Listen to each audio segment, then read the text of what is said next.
Hello, what's going on, people? Sorry about that. Can you hear me? Is the first question. So someone type yes if you can hear me, because we've had some sound problems over the years. So I just want a thumbs up or a yes if you can hear me.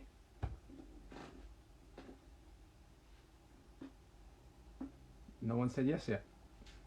Great, you can hear me. Fantastic. I'm gonna wait for people to join.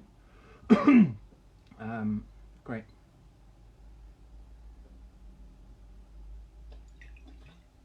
How's everyone doing? Are you okay? I mean, two fists if you lot are good, yeah? I hope, with everything that's going on, hope everyone's as well as can be. And if you're not, that's okay too. I asked this question the other day on Twitter, and a couple people was just like, nah, I'm not alright in a dog. And I was like, yo, brethren, we will have those days, and we will have those times, and obviously with everything that's going on in the world right now, a lot of people are having those days and times, but I'm also hoping, people as well as can be. We'll start talking properly at five past, because we've got 2 more minutes just to let everyone join.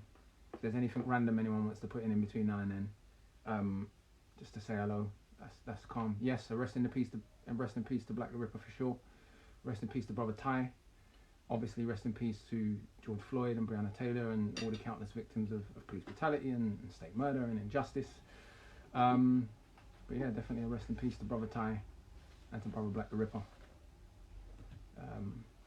Got to acknowledge that from the front.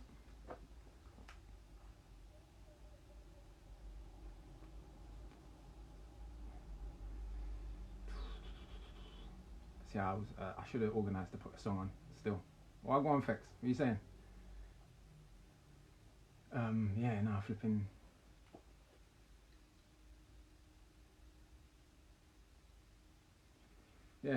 Yes, man like Rich, what I go on, sir? How you doing? Who's in the club? Where's everyone from, by the way? Yes. Liquidation fast, yeah? MVP, what's going on, sir?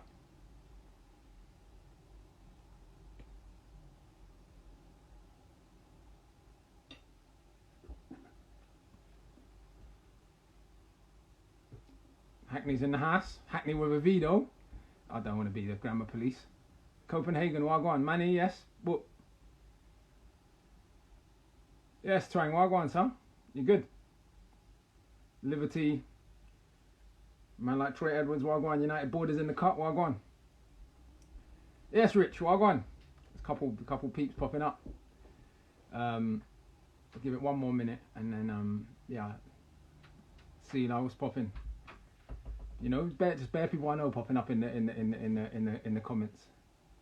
Naomi, NW10's in the house, yeah? Man like Buck, yes. Yes, Skets, what go on, son? Prince Charles, yes. What's popping? Yes, SE15. Right, whenever I'm seeing postcodes in the cup, we know that's all love as well, though. It's a love postcode, you know what I mean? Man like Sly, man like Mega Wagwan. Birmingham's in the house.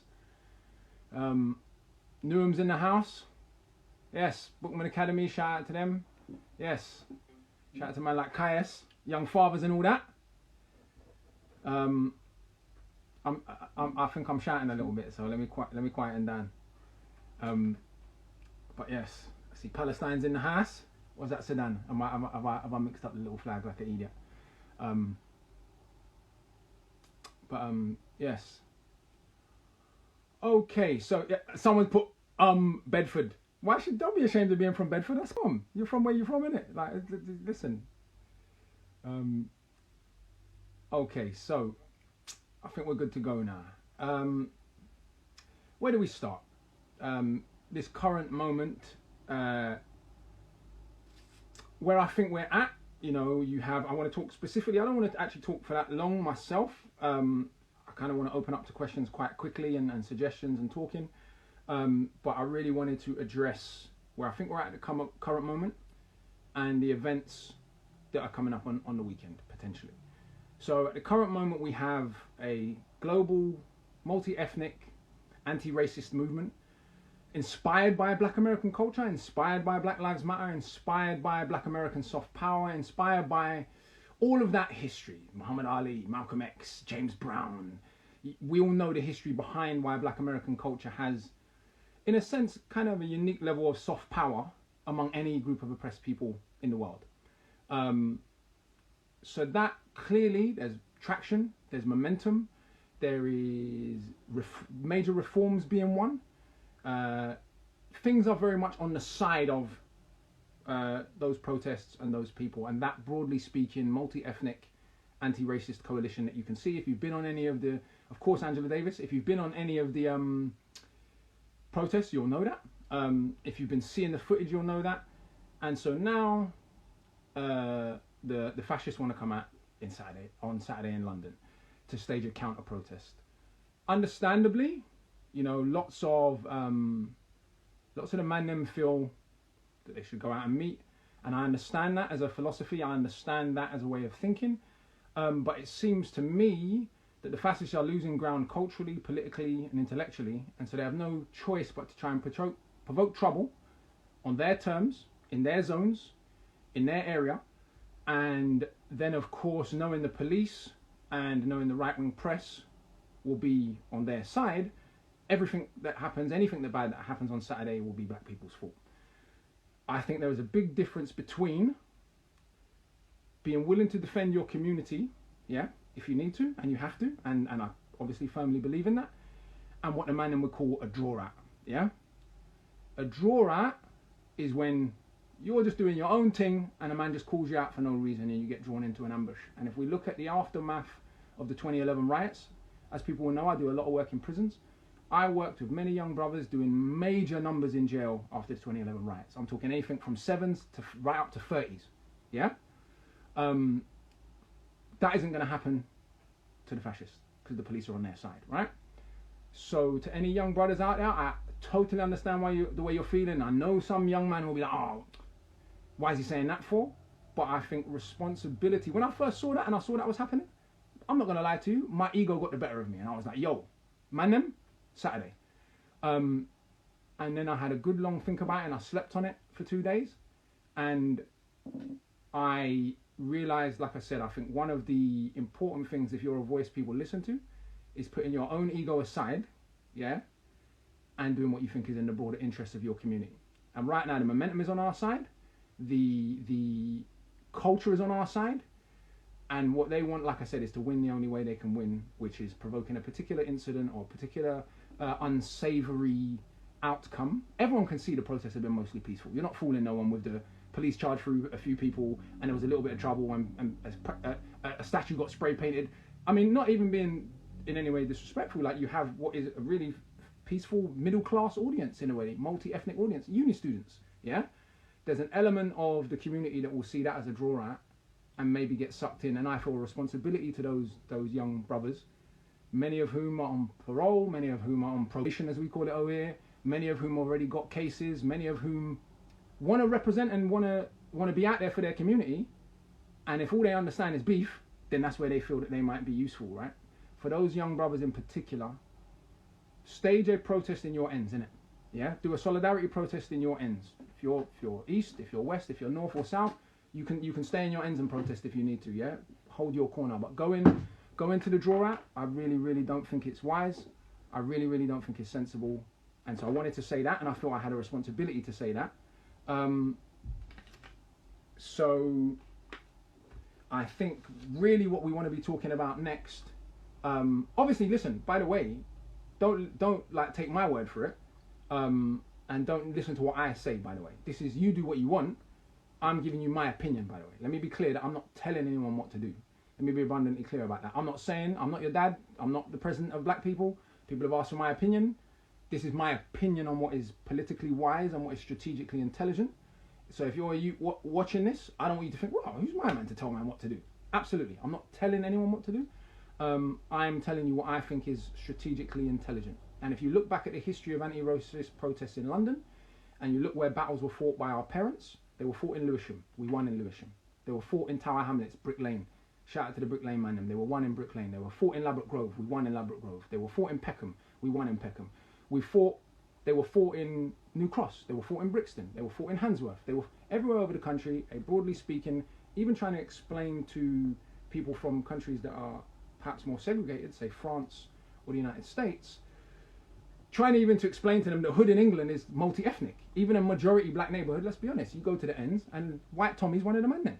If you're in North Tottenham, Greek Cypriot Thomas is one of the men there, right? And so there is a, broadly speaking, multi-ethnic working class culture in Britain that is, even though black people are disproportionately affected, even though there's specific issues, even though there's specific issues facing black people, there is still that in a way that perhaps isn't understood or isn't the same in, say, France or in the United States or elsewhere. And so to me, they want attention. If they come to London and they get no attention, they go home, no news, they lose. Yeah? If they come to London and they get what they want, which is a conflict, we all know the entire right-wing press is going to make it black people started a race war. And clearly no black people are taking that position, and that is not the position black people are taking, that is not the position the anti-racist protesters are taking. And so that is my opinion on that. I think this is a time for grassroots community organising. I think this is a time for community self-defence. I think this is a time for supporting mutual aid organisations, so soup kitchens, breakfast clubs. We can all see the massive economic downturn that's coming. Obviously with Corona, loads of people have lost their jobs. Right now is the time to support your community and to build on the ground, and to if you're an OG in your ends and you've got support in your ends and you've got love in your ends and people respect you in your ends, organise locally in your ends, organise the momentum in your ends. Now is the time for squashing beef. That's what now is the time for, yeah? And if a time comes where our communities are attacked, we should never be the provokers, we should never be the ones seeking trouble. If our communities are attacked, of course, I am not a pacifist and I believe firmly in self-defense, which is your legal right, let's be clear, is your legal right. Act within the law, defend yourself within the law. But allow the draw acting is my take on it. So that was really the main thing I wanted to say, because I have been concerned, and really I'm interested in solutions. What's next? What are we building? Every week now I'm going to start posting up community organisations every Sunday. So start getting them together. I've been posting them out in general. If people are organising, if you've got a soup kitchen, if you've got a community organisation, if you've got a fund building something in the ends anywhere, if you're doing work in Africa or Asia or elsewhere, just every week I'm going to start posting up stuff, positive stuff. If you're running a workout club in your ends, do that. So let's start building that. Let's start making a new. We're already doing it. What's wicked is the current moment. It's now almost become everyone's on the same wave, innit? All of the man are on the wave of now. That's building time. We did that stuff when we was younger, and we might have made mistakes or whatever else. But actually now is community building time, and I think everyone's broadly agreed on that. I think all the music man on this live alone will tell you we're at a stage where even if we weren't all the best of friends when we was 21, at this age as grown men, we're all like, yo, I love you, brother. I want well for you. And we're building. And so it is a really beautiful time, and I do not want these people to get all the attention and take away from what is actually quite, for all the tragedy and for all the problems, is in a sense a beautiful moment. So I'm going to open up to questions and just start answering some questions. But that was something I felt like I needed to share on. First question: how does everyone go about uprooting and going back to Africa? Funny, good question. I don't endorse that as a political strategy, and I do not believe that is the strategy Marcus Garvey advocated for. In fact, what Garvey said was, men who are useless outside of Africa are going to be useless in Africa. I think there are people in Africa already doing great work. There are people in Africa already smarter than we are on the ground about what the challenges are on the ground. Until recently, the Chinese diaspora produced more wealth. The 3 or 4 million Chinese people living outside of China produced more wealth than the entire country of China, with all its 2 billion people. For the whole African diaspora to go back to Africa is not sensible. We have the right to live wherever we want. We have the right to be whoever we are. We should fight for justice, equal rights, equal opportunities, wherever we are in the world. Yeah, that does not mean, however, we should not just black people, all responsible human beings, but particularly people of African heritage, should have a stake in seeing Africa prosper and seeing the problems that exist in Africa cease to be so bad. So I think the question I would put to you who asked that question is, what role can the African diaspora play in Africa's development? Is a better way of phrasing it than we should all go back and live in Africa, because I don't believe in that. not to say I wouldn't live in Ghana or Senegal, by the way. They're my two at the moment I am considering. So I'm not saying you shouldn't do it. I'm just saying I don't support the mass repatriation. Um, let's scroll for a few more.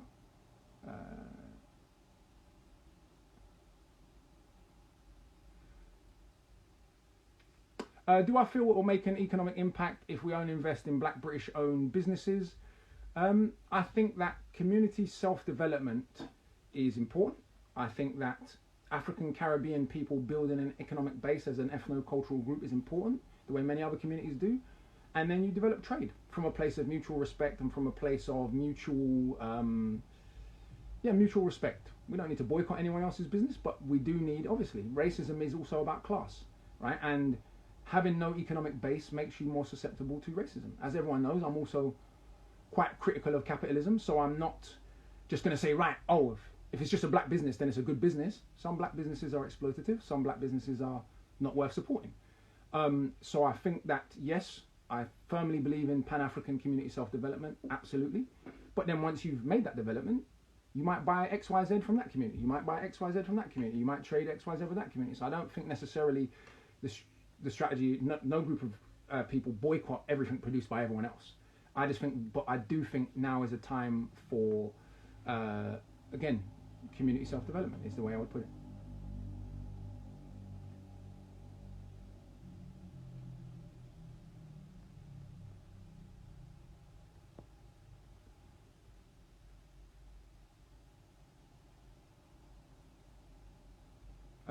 Good question there. Other than teaching Black history in schools, what else can teachers do to support?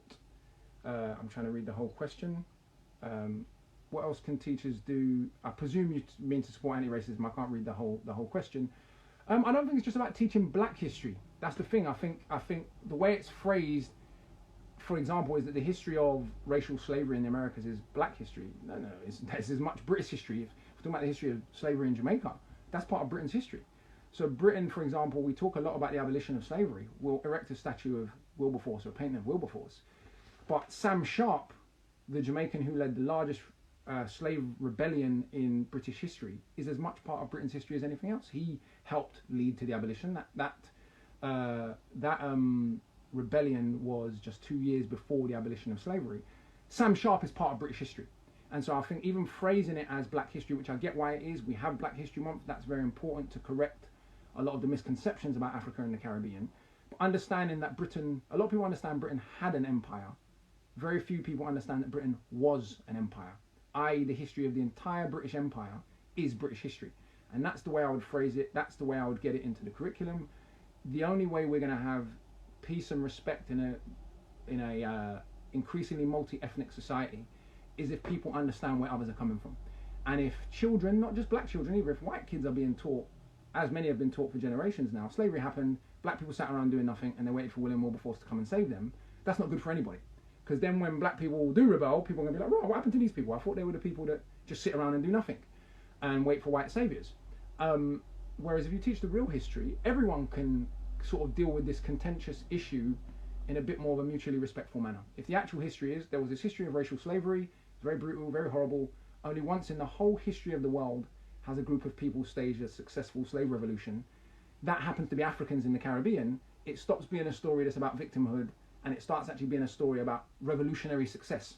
And can you see that for black children in particular, that is a very different way of learning the history of slavery than just, you know, your ancestors sat around waiting for Wilberforce. And even for white kids, it's like, right, their men were on job. Their ancestors got enslaved, they burned down plantations, they fought back, and that is a major part of what led to the abolition of slavery. So it's also about just teaching the whole story, yeah?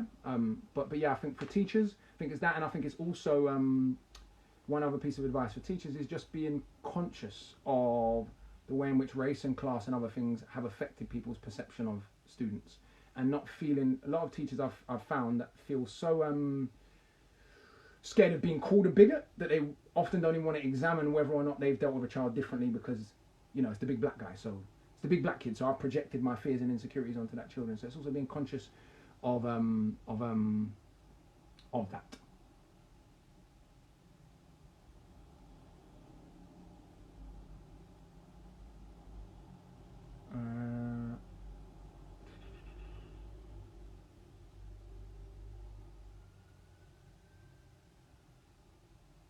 I'm just scrolling through a few questions, by the way. Ah, great question here. What should we be asking of the education system more broadly? Well, first of all, the education system everywhere in the world, and particularly in Britain, evolved in the context of a class-based society, right? There was never the idea that poor kids was going to get the same education as rich kids, yeah?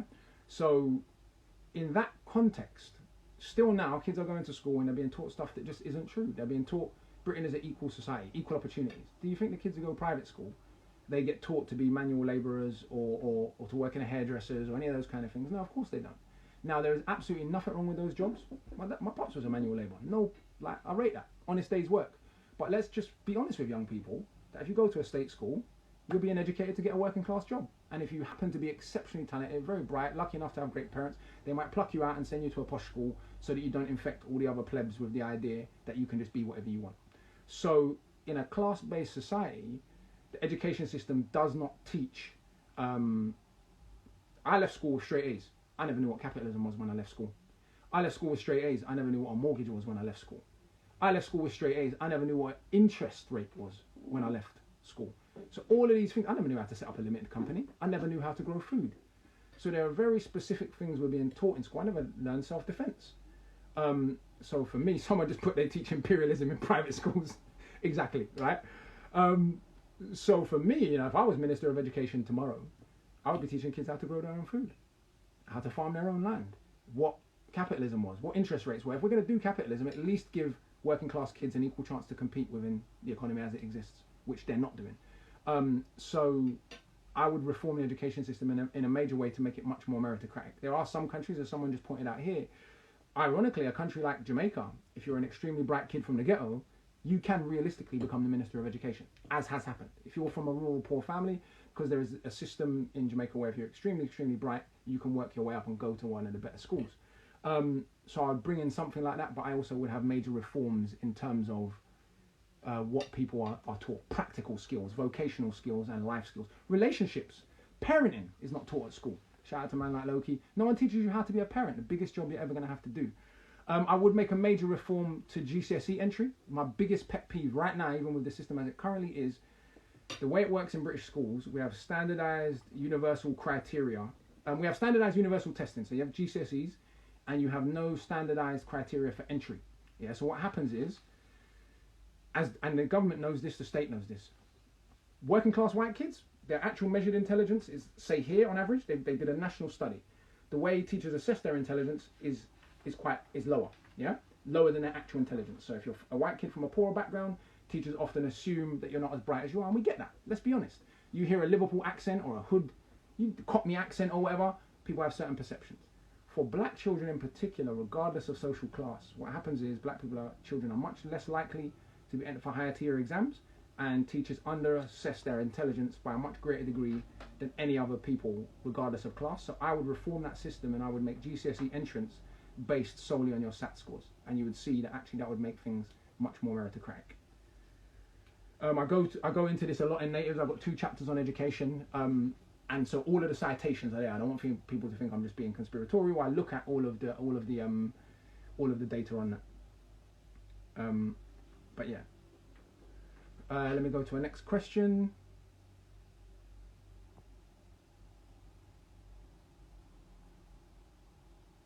Okay, so I'll answer that one, even though I did a thread on this the other day, the thoughts on black crime. I mean, unless the violence in Naples, in the hood in Naples, there's a hood in Naples called Scampia, Secondigliano. Anyone who's watched Gomorrah knows what I'm talking about, right? But I've actually been to Naples, right? In the hood in Naples, people sell drugs, people kill people. Like any hood anywhere, right? In the hood in Glasgow, people sell drugs, people kill people. In the hood in Mexico, people sell drugs, people kill people. We've got to ask ourselves why in all of those cases where class is clearly the primary connector, when trading illegal drugs plus lack of opportunity is clearly the common denominator, why only for black kids does black on black violence get offered? And even if you're a mixed race ex-road youth like me, it's the black half's fault that you was violent, right? It's black on black violence. This is the biggest gaslighting waste of argument ever. Black on black violence doesn't exist. You think if black roadmen get robbed by a Turkish man, they're going to be like, well, you know what? They're not black, so I'm not going to clap back or do nothing. Even though I owe my Connect money and I'm in beef now, I don't kill black people. Of course not. And if you want to put that to the test, Go and rob some black roadman and see what happens. I wouldn't recommend it, right? Furthermore, do you think white road youths in Liverpool would pet to beef the man them? Of course they won't, right? Who do you think is a greater risk of going to prison? A white youth from the hood in Liverpool whose parents are on drugs, for example, which is the case of some of the youths I've worked with, or a middle-class black youth who lives in Richmond? Even if you just look at rap music, how do you think all the rich rappers' kids are going to grow up? Man have got detached houses with back gardens. It turns out rich black rappers like back gardens and cups of tea and hot yoga and red wine just as much as other people with money, right? So once, even if you look at some of the man them in this call, we've all known each other since our early 20s when our friends were on nonsense. Let's be honest. What happened? Did we all get an excessive melanin reduction operation sometime around 25? No, we grew up and we started to be successful. So black on black violence doesn't exist. It's a gaslight. For example, imagine when, this last thing I'll say on this, imagine when every time a middle-aged white man had a political opinion, if we gaslit them with, yeah, but until there's no more middle-aged white men who are paedophiles, I don't care about Brexit. How can you have an opinion on Brexit, Nigel Farage? There's still white on white sexual violence. And so I think that it's just a gaslight, bruv. Yes, don't get me wrong. Yes, we should be working to clean up the violence in the hood. Yes, we should be working for unity in black neighborhoods, but there's no violence among middle-class black people. Even in Jamaica, which has one of the highest murder rates in the world, if you live in Cherry Gardens or Norbrook or Plantation Heights, you might as well live in Hampstead. It's lovely, lovely. I'm considering moving there. That's how lovely it is. So violence everywhere in the world, street violence, is based on much more on class than race. Ghana has a murder rate that is no higher than Belgium's murder rate. In fact, there's only one city in the whole of Africa. Outside of South Africa, there is no city in the whole of Africa in the world's top 50 for murder rate. Outside of South Africa. Only South Africa on the whole continent of Africa. Only South Africa has cities that are in the top 50 in the world for murder rate. All of the rest of the top 50 of the cities in the world are in the Americas. And even with London, if you chat to most people in London, even most black youths, and you say, hey, do you think London is the most violent city in Britain? They'll say yes, it isn't. Usually it comes around 7 or 8. If you ask them what percentage of violent murders do you think are committed by black youths in London? Young black boys, should I say, or black teenagers. I've asked teenagers this question, they say 80%, 90%. No, it's about 15% of the murders are committed by black teenagers. Then some are committed by the man then. But this, again, the whole thing is just gaslighting. We can care about more than one political issue at once. And most of us who have an opinion on police brutality and are out there doing work have also been in the streets trying to get the man them to do other things and trying to provide employment for people and trying to clean up our community. So it's an extra gaslight because the two sets of people are often very connected. Great question. What do I think are the impact of UK media on black children? Well, you've only got to go to a majority black society to see the difference. I've worked in schools all over Africa. I've worked in schools in some of the supposedly wickedest ghettos in Jamaica. And what struck me, I went to a school called Jonestown Boys, which is on the border of Arima and Denham Town. Any yard man in the house will tell you that's the hood, right? When I said to the young boys in this class, what do you want to be when you're older? You know what the first response was? Man said, marine biologist. What's a marine biologist, big man? I had to go Google it. 12-year-old boy from the wickedest ghetto in Kingston, marine biologist. The next boy said lawyer. Next youth said judge. The point is, of course, young black children from the ghetto in Jamaica understand that their disadvantages are based on class. They know that there's no ceiling for them because they're black. There's a ceiling for them because they're poor. And so you see the constant bombardment of negative images about black people. How do you expect it not to affect young black boys? If young black boys think 90% of the murders in London are being done by the man them, they're going to go out in the street on smoke for the man them. And equally, you've only got to look at working class white kids. You know how much schools I've been to in the north of England where I'm working with working class white kids and they make fun of each other for being clever.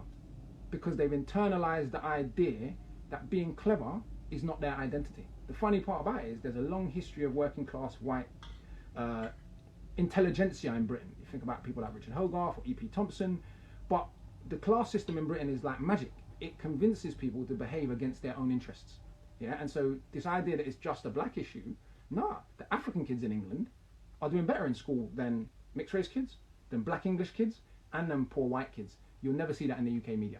Even when I pointed it out on the news, everyone was like, no, I never even thought about it like that, and now I think about it, every uni I go to, it's bare Ghanaian and Nigerian youths. Shock horror, because enough of the Ghanaian and Nigerian and Zimbabwean young people in Britain, their parents had uni degrees before they got here, big man. They might be physically in Peckham, they might be physically in Tottenham, they might be physically in Hackney, but their parents had uni degrees before they got here. So it's no surprise that they're doing well in school, even in the facts of racism. And their parents, let's be real, I can see all my Niger and Ghana brethrens and people and supporters and everyone on here with the flags. If you don't go uni, your parents are going to stop chatting to you. Let's be honest, yeah. So there's all of that side of it as well. So I think that having a more accurate image of black households and ordinary black life, and not thinking that everything's all got to be dramatic, is really, really important.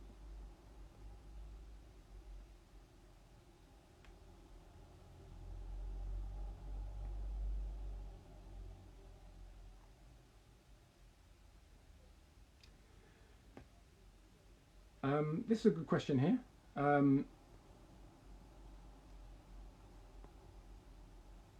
Do I think social revolution in America is possible, or is it just a pipe dream? I don't know. I mean, that's a question well beyond my expertise to ask. Can America reform itself without major violence? Can any capitalist society reform itself properly without major violence? I don't know. I'd like to think so. Major reforms have happened in America. Major reforms have happened in many countries around the world. But whether or not there'll be, and it depends what you mean when you say revolution. When you look throughout history, many revolutions have only led to reforms anyway. Yeah. And so I don't see the two things as mutually exclusive. Yeah. Even after the revolution, quote unquote, you still got to build a better functioning society, and that's no mean feat. It's one of the reasons I don't go around saying a lot of the trendy stuff that you see on Twitter, smash capitalism, blah blah blah, all this kind of stuff, because I think I have a responsibility as someone that, especially a particular set of young brothers, listen to me. I have a responsibility to pick my words carefully and wisely, and I think that trendy Twitter stuff is cool, but as someone who has actually managed businesses and managed organizations my whole life, I realize, if I have a hard enough time managing my family, keeping the disagreements in my family from overspilling, if I have a hard enough time managing my business and managing my youth organization, running a country is real tough. And so even after this revolution, whatever that means, the task of building a more functional society still awaits us. You think of Africa and the Caribbean. We've had many revolutions in Africa and the Caribbean, and yet the monumental task of playing civilizational catch-up, as I like to call it, with Europe and Asia is still there. Yeah, African countries, Caribbean countries still lag behind technologically, economically, in loads of places and in loads of ways. So even though we've had revolutions, we got rid of formal colonialism in Africa, and it was tough. We got rid of slavery in the Caribbean, and it was very tough, or rather our ancestors did. We still got to get the architects, the doctors, the scientists, the engineers, so on and so forth, hold our corrupt governments to account, so on and so forth. All of those challenges still await, and I don't have the answer to all of that. And anyone that tells you that they do, I would suggest to you is a charlatan. Yeah, anyone that thinks they have all of the answers about all of the world's problems is fibbing to you, bruv. And in fact, you might know or have better answers or better things to say on that than me, but major things are happening and major things are changing, so we'll see in it. Boom, boom, boom. Going back to the questions.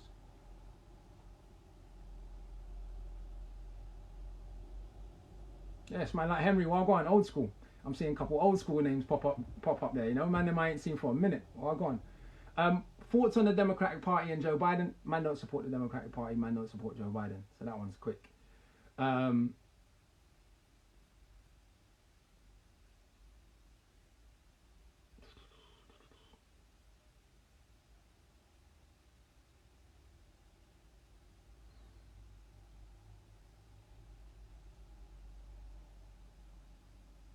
like this one. Do you think black conservatives who speak against and minimize the plight of black people? I can't figure out how to see the rest of the question. I've lost that question, but let me come to it. No, it was further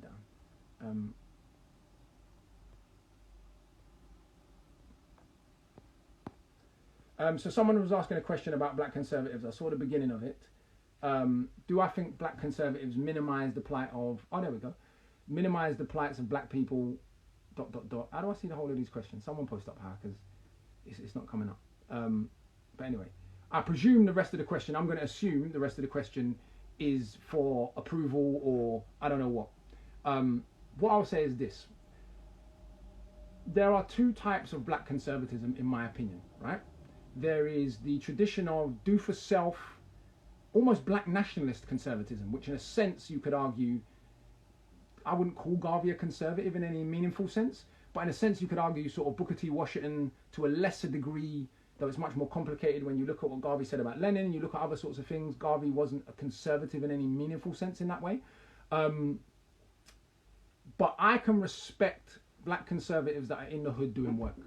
So if Thomas Sowell was in Harlem with a business school, I could say, you know what, I disagree with him, but he's putting his money where his mouth is, and he's putting his ideas into practice. Instead, he sits on his high horse from Stanford University, basically cussing black Americans and saying black Americans have got a redneck culture. Now, what I've done over the last year, because man's just smoky like that, I love to use the kids' words, it's safe. You can tell a man's getting old when he forces young people's words into his sentence. I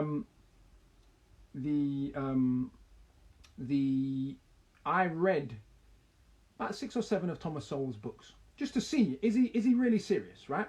Is he really got something so amazing to say? And on the one hand, some of the things Thomas Sowell had to say were interesting, were provocative, were fascinating, about 10%, 20% of it, but the rest of it was just bollocks, bro. There's no other way to put it. There were so many lies in there. For example, he has an essay called The Real History of Slavery, in which he argues that the history of the abolition of slavery was entirely to do with the West, and he just completely ignores the Haitian Revolution.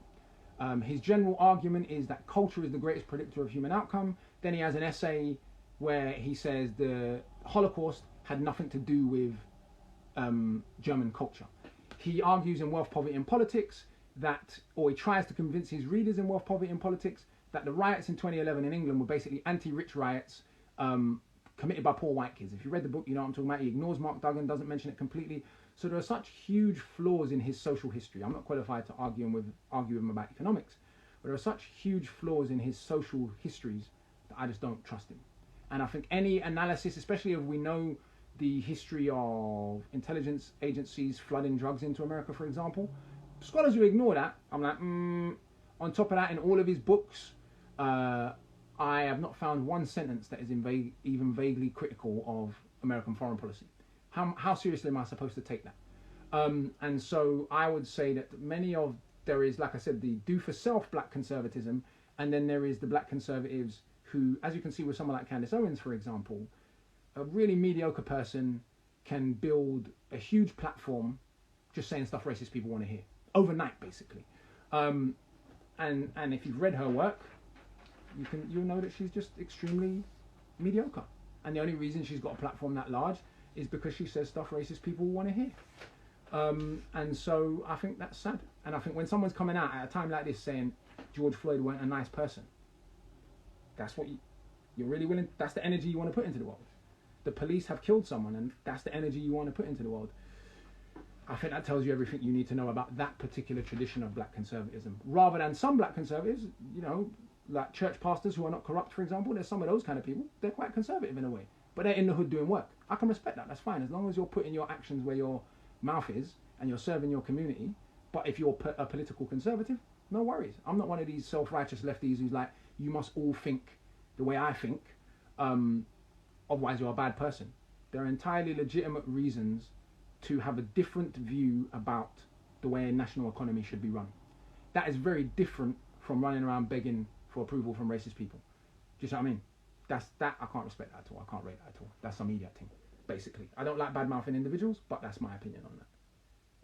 I like to concentrate on ideas more than individuals. Kelechi said, with mediocre hair, Alexa.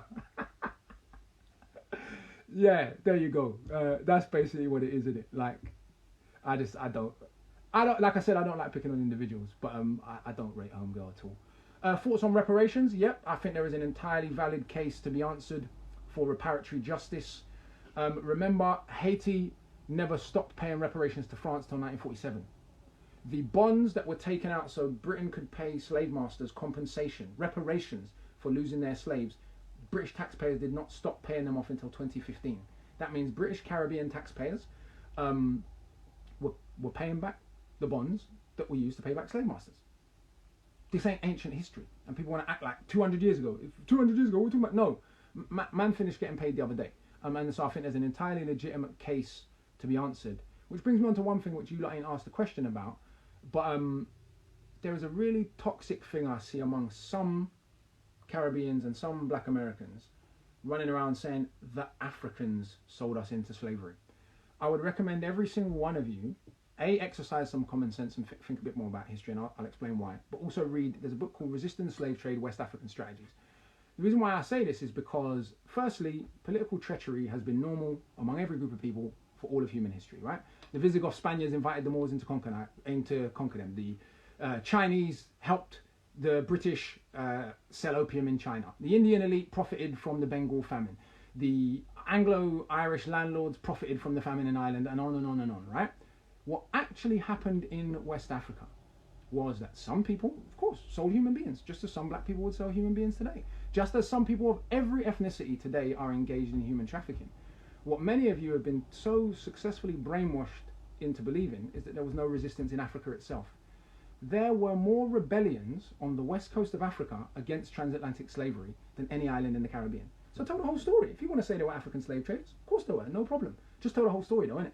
There were more rebellions, I'm going to repeat that, on the west coast of Africa against transatlantic slavery than any island in the Caribbean. On top of that, the Haitian Revolution was fought by people born in Africa. Where do you think they learned to fight like that, Regin? They were in armies in Africa. They were in armies in the Congo. They were in armies in Ghana. Most of the people who fought the Haitian Revolution were Africans. The Maroons in Jamaica were not born in Jamaica. They were born in Ghana.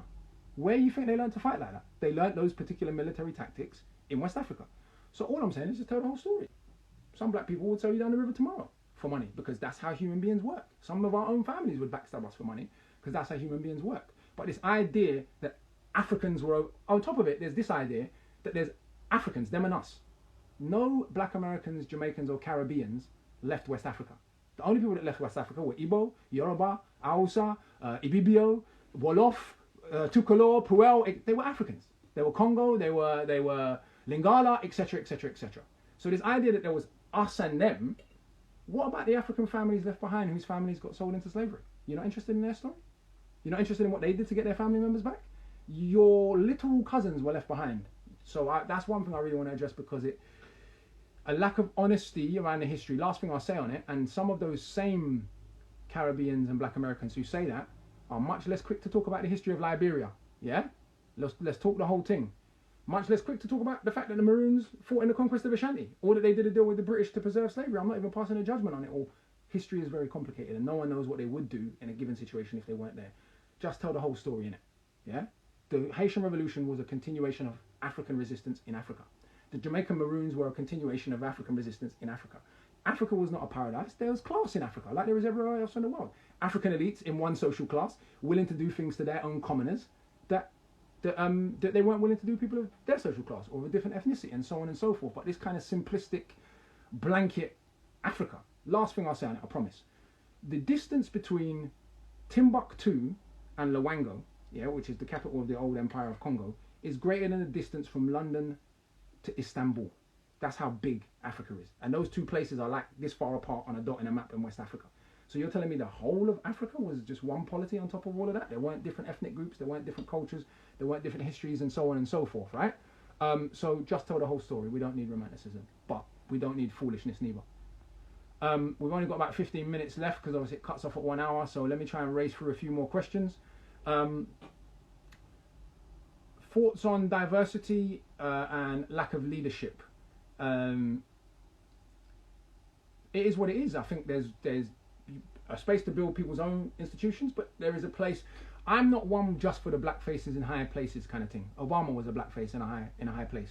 I mean, I read them why they are tall, you know. So it was also important that the black face in higher place has interest for his particular community, but and more importantly, like, it's just a decent human being, right?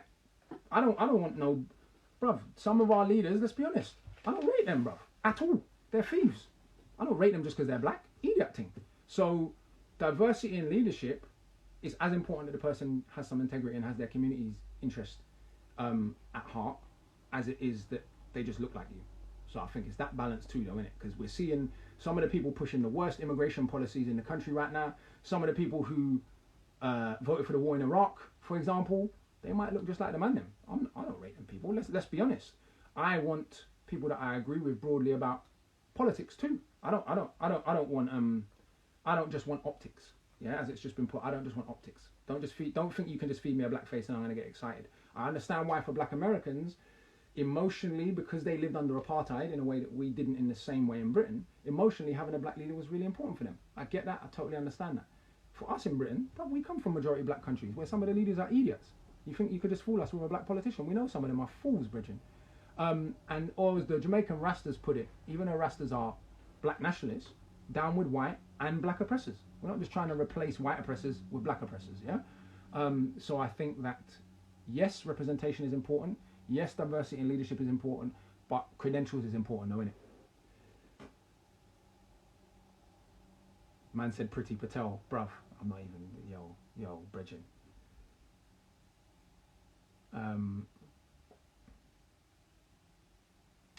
Mandatory books to read on African history. I've got a whole series of 40 book reviews on my YouTube channel, and I've got a whole series of African history books attached. If you Google Akala African history books, it comes up because my Oxford Union lecture, I did an old blog with a list on there, but if you go onto my YouTube channel, which is at Akala Music, just like this, I've got a review of 40 books on there, but the specific African history book list, you have to Google that because that's on another page.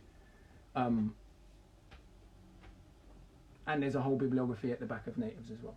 I will make sure I save this live, like I won't mess it up like I did last time.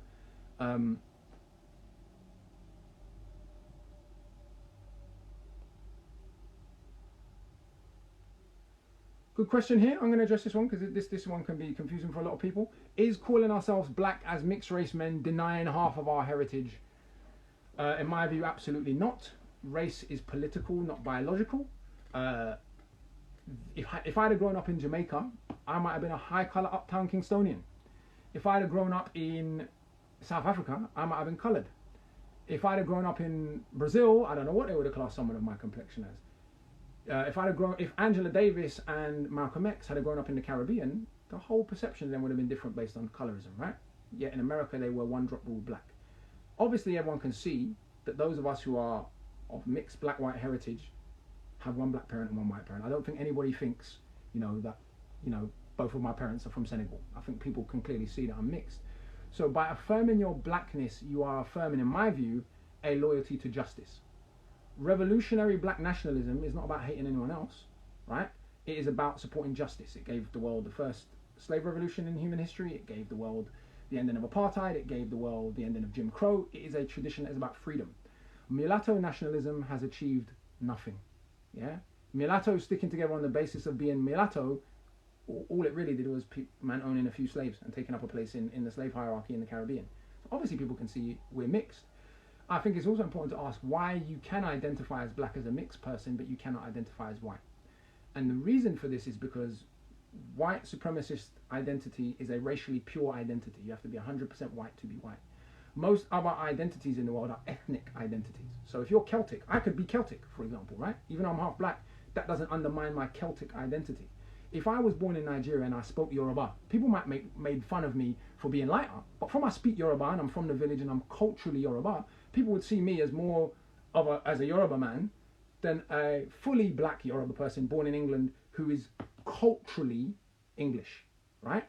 So I don't want to romanticize anywhere in the world because there's issues everywhere in the world, but I think it's important to understand why race is defined the way it is and why for me, going around being like, I'm mixed race, I'm mixed race, I'm mixed race, as if people can't see that, is a way of saying I'm not black, I'm not one of them. And I personally don't take that position. And on top of that, I'm not judging no one else. I went to Pan-African Saturday School. My stepdad was the stage manager of the Hackney Empire, which was London's most important black-led community institution. So I had a very black upbringing. My mum, this will help you understand why I am the way I am. My mum got kicked out of the house when she was 16 for Oyimbo, I seen, for being with a black guy, and then was basically adopted by my dad's family and by a family of Guyanese Jamaican radicals. So culturally, my entire upbringing was a culturally radical Caribbean upbringing. So it was the only culture I knew. So it was what it was. So I think there's also that part of it, that a lot of this is about culture. We've only got about 8 minutes left because, boy, the hour I come. Boom, boom, boom.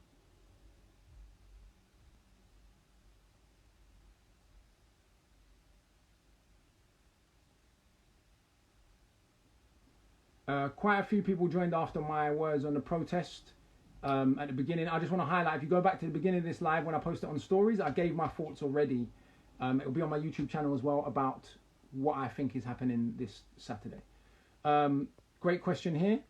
Thoughts on prison reform, rehabilitation. I must confess, I have not read a lot of the literature on prison abolition. Yeah, so I know people. Right, everyone's saying another hour. I haven't read the literature on prison abolition, so I can't comment on prison abolition. There does need to be massive prison reform. Yeah, currently Britain has the largest prison population in the whole of Western Europe by miles, absolutely by miles. Yeah, why? We don't have significantly more murders than France. We don't have significantly more rapes than France. We don't have significantly more violence than Germany.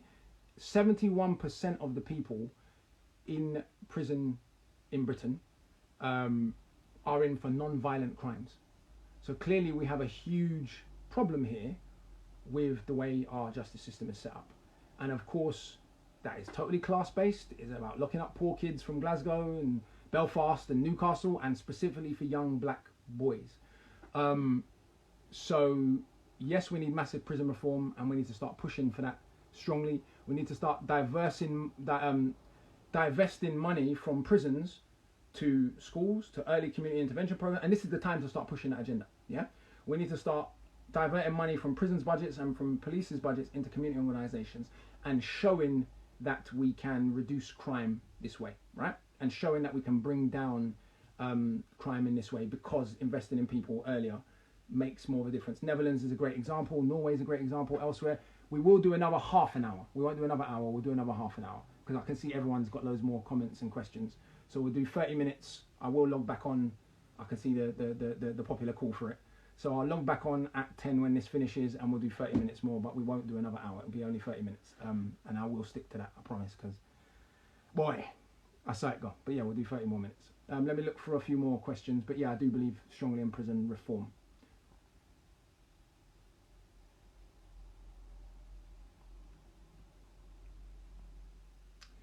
Question here, would we benefit from black-only schools? Well, the funniest part about it is we already have black-only schools in London. Just look around.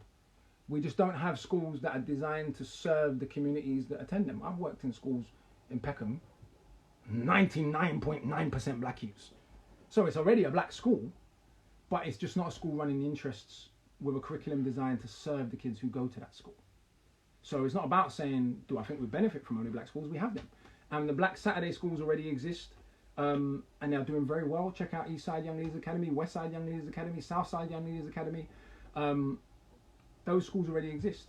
And this is an example of, right, so often the way racism works is about achieving racist outcomes without stating racist intent. So for example, and the great thing about it is often the people involved in it don't even understand what's going on. When the free school movement started, no one was going to say this is about allowing middle class white parents to pull their children out of increasingly ethnic state schools. But anyone with a pair of eyeballs can see that's what's happened. Yeah, London, one of the most multi-ethnic cities in the world. I go to Tower Hamlets right now. I'm going to go to a school 94% Bengali. I went to one 94% Bengali. I go to school in Peckham, 99% black. I've been to a school in Hackney, 99% black. Are those areas 99% black? Of course not. But what happens is two different sets of people are getting a very different type of education, even though they live in the same area, based on their parents' resources and partly based on ethnicity.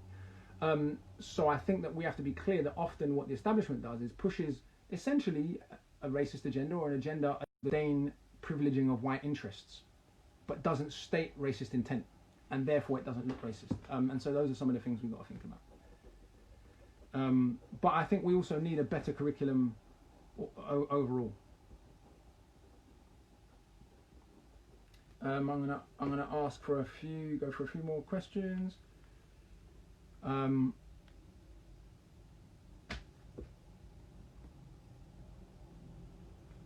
So shall I save this one and log back in and do another? So I'm going to save this one right here before it goes to the hour, and log back in and do another half an hour. So I'm coming off now.